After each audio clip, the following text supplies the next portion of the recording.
He leaves no thirst unquenched, no wall intact, no yeah unowed. He's a gigantic jug of jubilant juice who's not afraid of a little property damage in the name of hydration.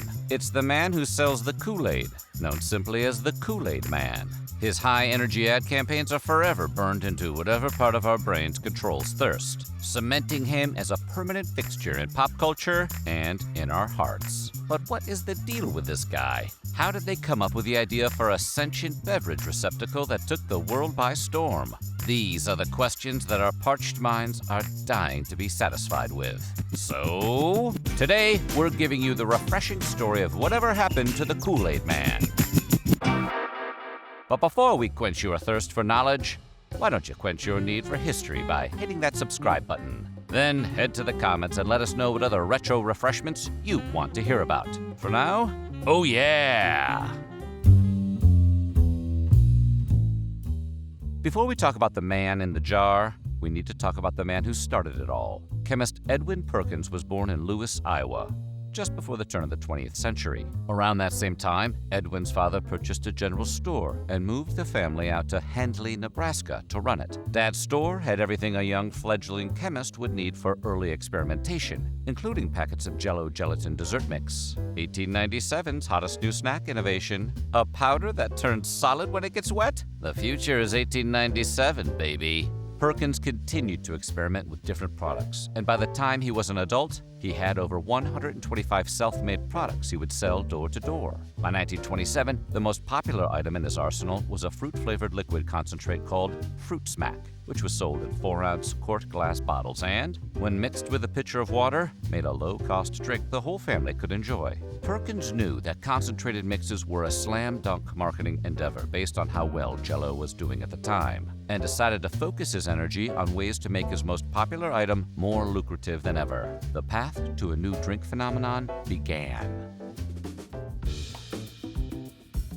After settling down in Hastings, Nebraska, Perkins had one thing on his mind: sell Fruit Smack. But some things would need to be adjusted before his product became a household item. First to go was the name itself. After updating the name of the drink to Kool-Aid with an ADE instead of AID, Perkins' next hurdle was getting his flavors to the masses. The glass bottles this proto-Kool-Aid shipped in were fragile and prone to making a sharp, sticky mess during transport. Taking another cue from Jell-O, Perkins fell back to his chemist roots in order to deconstruct his liquid Kool-Aid into an easily boxed and shipped powder form. Once he achieved that, the product really took off, being offered in more places in larger quantities than ever before, and not to mention more flavors, including grape, lemon lime, cherry, orange, raspberry, and strawberry. Not even the Great Depression could stop the meteoric rise of the flavored drink powder and, in fact, helped it soar to new heights. Perkins realized that families were struggling,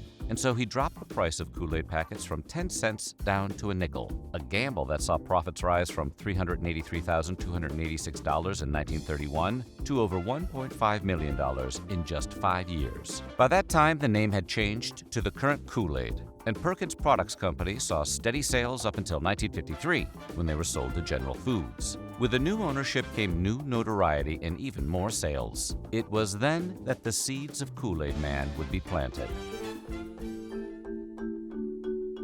Business started booming for Kool-Aid in the 1950s. General Foods had taken the popular drink mix to new heights and, after 27 years on the shelves, Kool-Aid required an equally successful ad campaign to further drive the powder purchases. Enter Pitcher Man, the original Kool-Aid mascot and the prototype of the gargantuan glass jar we know today. The 1954 ad and jingle featured a sentient jug of juice with an animated face. Be sure that the envelope says Kool-Aid. It was created by Marvin Potts, who got the idea from his child drawing a face on the condensation of a window. Hopefully that kid got a cut of the ad revenue. Pitcher Man was by far the most popular of Potts' advertising creations and was featured in several commercials before being phased out for more recognizable characters such as the Monkees and Bugs Bunny. As the 60s went on, Pitcher Man was seemingly forgotten until General Foods was acquired by Kraft Foods in 1970. When 1975 rolled around, Kraft's advertising execs wanted to give the Pitcher Man character another chance, as well as a full-on makeover. Their new relief pitcher was live action instead of animated, and had grown arms and legs since his last time on TV. These new limbs gave this new mascot a more bombastic appearance and allowed him to commit high-energy acts of property destruction with ease. The producers decided this new version needed to make an entrance and had him literally burst onto the scene through the walls after hearing the phrase, "Hey, Kool-Aid," like if your Alexa device blew up your front door every time you called out to it. With his loud personality, his penchant for hydration, and signature catchphrase, "Oh yeah!" this new era of Kool-Aid mascot would end up sticking with the company for all subsequent decades. Of course, everyone refers to him as the Kool-Aid Man, but he had different names throughout the years. At different points during his career, he had been known as Kool-Aid Guy, Captain Kool-Aid, or even his Christian name, Frankie D. Kool-Aid. Like Charles Entertainment Cheese, we assume the D stands for something like delicious, or maybe destruction. Whatever you called him, the anthropomorphic beverage was here to stay. It can be hard to predict which advertising ideas will stick and which will get dumped down the drain. But somehow, an 11,000-pound, 6-foot-tall sentient pitcher of juice was just what the doctor ordered, even if the 50-year-old drink wasn't all that healthy. The updated Kool-Aid mascot breathed new life into the Depression-era drink mix and skyrocketed Kool-Aid's popularity in the coming decades. The Kool-Aid Man himself started popping up in advertisements everywhere, at one point even more recognizable than food industry counterparts Tony the Tiger or Ronald McDonald. What's not to love about a highly destructive glass wrecking ball with a cute animated face? Apparently, nothing, since Kool-Aid Man graduated into full pop culture icon status in the 1980s, appearing in more and more commercials and causing thousands in home remodeling costs. As the Kool-Aid Man's popularity grew, so did his opportunities to branch out. The 1980s saw Kool-Aid Man's transformation from drink mascot to cultural superstar. Back then, if your "oh yeah" wasn't a Macho Man Randy Savage impression, you were quoting the colossal drink container. For kids who wanted their thirst quenched now, a man crashing through the walls of a house was exactly the kind of extravagant chaos that sells product. Robert Scholar from Grey Advertising knew that the Kool-Aid Man could be bigger, and when he took over the ad campaign for the big man in 1988, he had grandiose plans. For starters, the Kool-Aid Man had always been portrayed as a 7-year-old child. But if he were to magically grow up to his teenage years, the opportunities for totally rad activities would grow too. This new, bold, and daring 14-year-old mascot was now old enough to play electric guitar, surf, and, most importantly, finally wear clothes in the form of jeans, sunglasses, sneakers, and cool graphic t-shirts. This wasn't your mama's Kool-Aid Man. This guy was rad. The new wave of gnarly, skate-punk Kool-Aid Man gained new appearances in media outside drink commercials. After having his own short-lived 2-issue comic series published by the General Foods Corporation in 1975, Kool-Aid Man was sent up to the big leagues to be featured in his very own Marvel comic treatment. The series, The Adventures of Kool-Aid Man, produced 3 issues and showcased tales where our hero battles an evil race called the Thirsties, adventures through a computer, and even travels through time to meet Ben Franklin. Why did we not hear about this in history class? Or at least the final battle in Endgame with all the other Marvel characters. If comics weren't your game, then you could get your fix digitally with the Kool-Aid Man video game for the Atari 2600. The game, which could be claimed for 125 Kool-Aid points, featured a game sprite that slightly resembled Captain Kool-Aid himself, defending a tank of Kool-Aid against the hated Thirsties. I thought his whole thing was quenching thirst. The game was about as good as it sounds, which wasn't very. Despite a poorly received video game and fleeting comic series, the Kool-Aid Man continued his wall-busting antics throughout the 90s, as well as pop culture.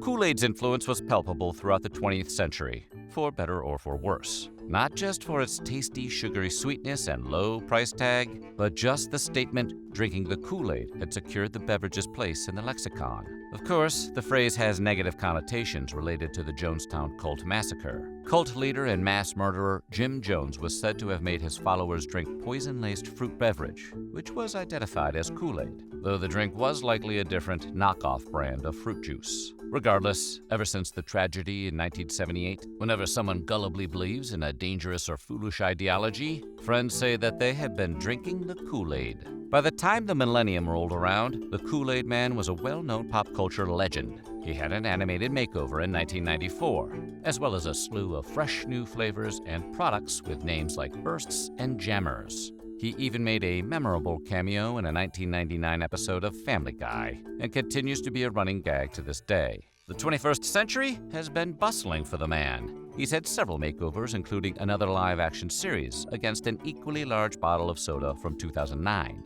followed by a fully CGI transformation in 2013. This latest version answers the long-standing question, does Kool-Aid Man's essence lie in the pitcher or the juice? It turns out it's his pants, and the different flavors are different styles. It all makes sense now.